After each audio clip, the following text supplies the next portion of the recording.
Dinas Pendidikan Aceh. Namanya Dinas Pendidikan Aceh. Dia seharusnya mampu menyelesaikan penyelesaian pendidikan di Aceh.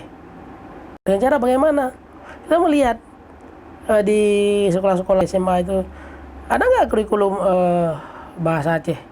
Gurunya itu nebeng di guru bahasa Indonesia atau memang ada guru khusus guru sejarah atau guru bahasa Aceh?